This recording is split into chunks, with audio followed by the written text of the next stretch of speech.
U.S. president faces 13 felony charges in indictment, including racketeering. There are 41 criminal counts in the nearly 100-page Georgia election interference indictment against former U.S. President Donald Trump and 18 others.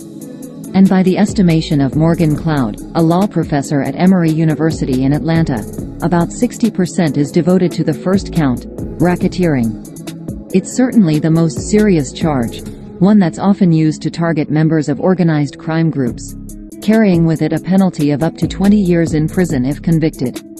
It's also one of the intriguing aspects of Monday's indictment, the fourth against Trump, who is being accused of engaging in a criminal, racketeering enterprise to overturn Georgia's presidential election result in 2020. It also includes 13 felony charges against the former Republican president.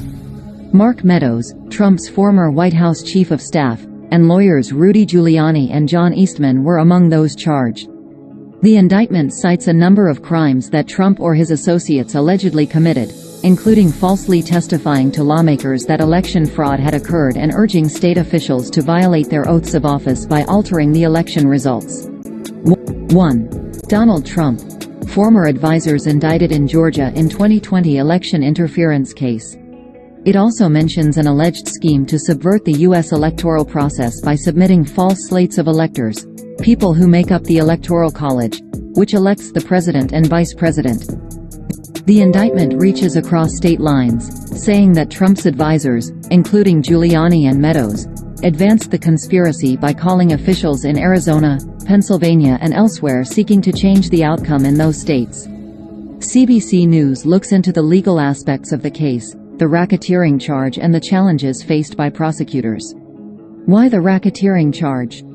Anytime you've got a scheme, a group of people who are committing multiple acts in furtherance of a conspiracy, Georgia RICO is going to be applicable in that situation, Christopher Timmons, an Atlanta trial lawyer and former prosecutor, said, referring to the Racketeer Influenced and Corrupt Organizations Act.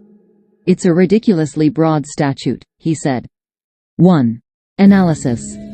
1. Why Georgia's prosecution of Trump is different from his other indictments. What does that mean for Trump?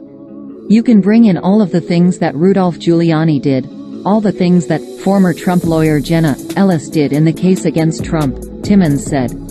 What would ordinarily be irrelevant is coming into your case.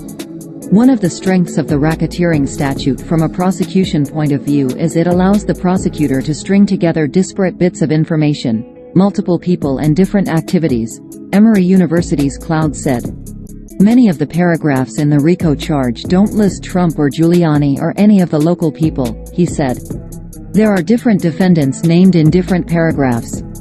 And what the prosecutor can do, and really is called upon to do, in RICO is to try to show how all of the activities, even if committed by different people in different states in different ways, are all part of a large, ongoing, continuing enterprise with a shared purpose or plan. 1. Trump pleads not guilty on charges he plotted to overturn 2020 election. Anthony Michael Kreese, an assistant professor at Georgia State University's College of Law in Atlanta, agreed that the conduct that's alleged in this case is more akin to what RICO was designed for than how it's been applied in some other cases in Georgia. In the election interference case, there really was a sprawling amount of conduct all over the state and all over the country, he said.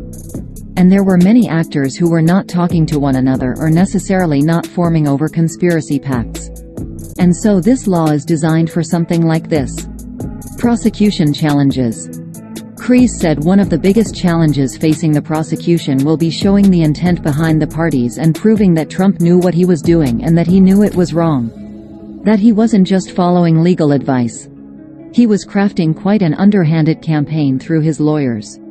And I think that that's really what Willis needs to show in order to really be convincing, Kreese said, referring to Fulton County District Attorney Fani Willis.